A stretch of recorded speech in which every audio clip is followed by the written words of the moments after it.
you want to know what one of my most profitable projects is that I can't keep in stock most of the time? Engraved hammers. Now, I used to get these hammers from Harbor Freight. They've discontinued them. Hopefully, they're going to restock them. Home Depot has them for a similar price. I typically get these for about $5 a piece, and I sell them for $20 all day long. People love them. These are great Father's Day gifts. They're great birthday presents. They're great anniversary gifts. They're great for grandfathers. They're great for just about anybody. And so today we're going to take a look at just how easy it is to do these. I've already kind of taken the stickers off of this. That's step one. I don't have video of that, but you can take the stickers off yourself. Just get all that off, and they've got a nice clean handle, and the ones at Home Depot typically do as well. If not, there's online people you can get them from.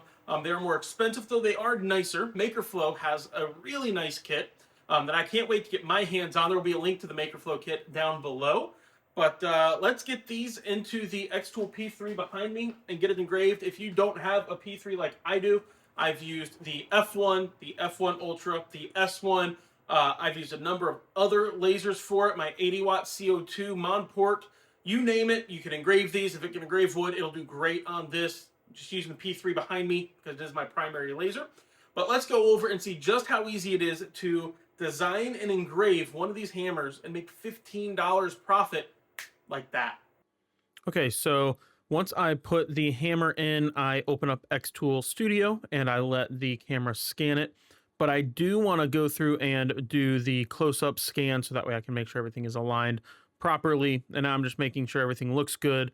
You can see the text here. I set my settings and I go ahead and go. Now for the settings on this, I am using my standard wood settings, which is 600 millimeters a second at 40% power and 160 lines per centimeter.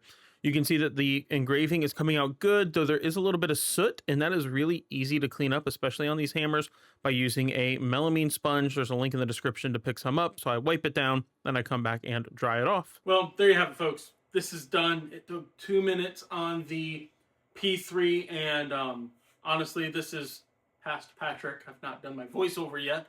But in my voiceover, I should have said that if you're wondering what I used to clean this up in the video, just a melamine sponge. It's just a magic eraser. I buy them in bulk on Amazon. They work phenomenally. Just that, a little bit of water cleans up the soot right away. Works fantastic, especially on pre-finished material like this handle.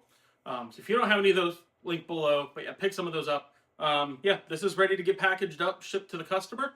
And you need to go out to Home Depot or Harbor Freight, whichever is closer to you, and you can find them in stock at.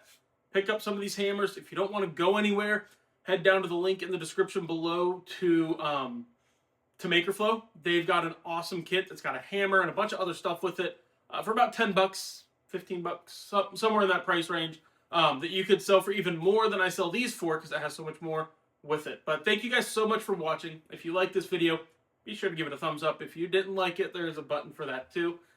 Any button helps the algorithm. And if you would like to kind of see other types of videos, then be sure to hit that subscribe button. That really helps me out here at the channel. Most of the links down below are going to be affiliate links. I do get a small kickback from those links. Doesn't cost you anything else, but it helps support the channel, push the channel further, help me make more content. And if there's any specific video you would like to see, whether it's on the P3 behind me or maybe the S1 over on my side, you can't see it, F1, F1 Ultra, any of those machines, leave a comment in the description, or in the comments down below, and let me know what you want to see, because I would love to make the content that you are looking for. Also, don't forget that I've got a Facebook group, free to join, in the description, and I still offer those one-on-one trainings if you're trying to figure things out and you just can't get your machine dialed in, you're struggling with a certain material, that link is down there too. Thank you guys so much for watching, and I'll catch you in the next one.